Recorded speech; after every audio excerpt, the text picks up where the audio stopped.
ఇజ్రాయెల్తో పాటు గల్ఫ్ దేశాల్లోని అమెరికా సైనిక వైమానిక స్థావరాలే లక్ష్యంగా ఇరాన్ కూడా దాడులను ఉధృతం చేసింది. Saudi Arabia, Bahrain, Qatar, Kuwait పై డ్రోన్లు, క్షిపణులతో విరుచుకుపడుతోంది. అమెరికా ఎంబసీలపైన దాడులు చేసింది. టెహ్రాన్ దాడుల్లో ఇప్పటి వరకు ఇజ్రాయెల్లో 10 మంది వరకు మృతి చెందారు. ఇజ్రాయెల్తో పాటు అమెరికా సైనిక వైమానిక స్థావరాలే లక్ష్యంగా ఇరాన్ కూడా ప్రతీకార దాడులను ముమ్మరం చేసింది.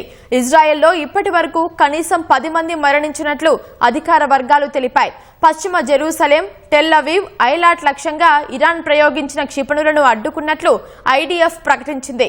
సౌదీ అరేబియా రాజధాని రియాద్లోని అమెరికా ఎంబసీపై టెహ్రాన్ డ్రోన్లతో విరుచుకుపడింది. ఈ దాడిలో ఎంబసీ భవనం స్వల్పంగా దెబ్బతింది. అమెరికా దౌత్య కార్యాలయంపై 2 డ్రోన్లు పడ్డాయని సౌదీ అరేబియా సర్కార్ తెలిపింది. మంటలు లేవటంతో వెంటనే అదుపులోకి తెచ్చినట్లు వెల్లడించింది. అయితే ఈ దాడుల్లో ఎవరికీ ఎలాంటి ప్రమాదం జరగలేదని పేర్కొంది. తదుపరి నోటీసు ఇచ్చే వరకు ఎవరూ ఎంబసీకి రావద్దని సౌదీ అరేబియాలోని అమెరికా ఎంబసీ ఎక్స్లో ఓ పోస్టు పెట్టింది. అన్ని అపాయింట్మెంట్లను రద్దు చేసినట్లు తెలిపింది. కువైట్లోనూ తమ రాయబార కార్యాలయాన్ని అగ్రరాజ్యం మూసివేసింది.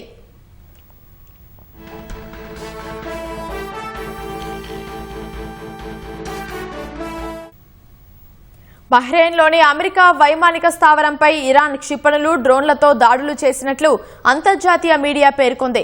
ప్రధాన కార్యాలయం సహా సిబ్బంది నివాసాలు స్వల్పంగా దెబ్బతిన్నాయని తెలిపింది. అయితే ఇరాన్ దాడులపై అమెరికా ఇంకా అధికారికంగా స్పందించలేదు. బహ్రెయిన్లోని అమెరికా నౌకా స్థావరం నుంచి పొగలు వస్తున్న వీడియోలు సామాజిక మాధ్యమాల్లో వైరల్గా మారాయి.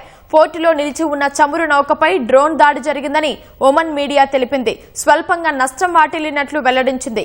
ఖతార్ ఇంధన కేంద్రంపై కూడా దాడి జరిగినట్లు తెలిసింది. టెహ్రాన్ దాడుల్లో ఇప్పటి వరకు తమ సైనికులు 6 మృతి చెందినట్లు అమెరికా సైన్యం తెలిపింది.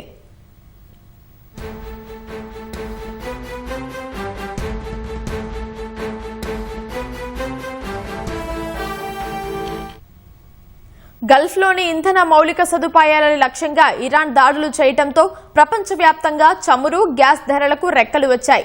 2 ఇంధన కేంద్రాలపై టెహ్రాన్ దాడులు చేయడంతో ఖతార్ ప్రభుత్వ రంగ కంపెనీ ఎల్ఎన్జీ ఉత్పత్తిని నిలిపేసింది.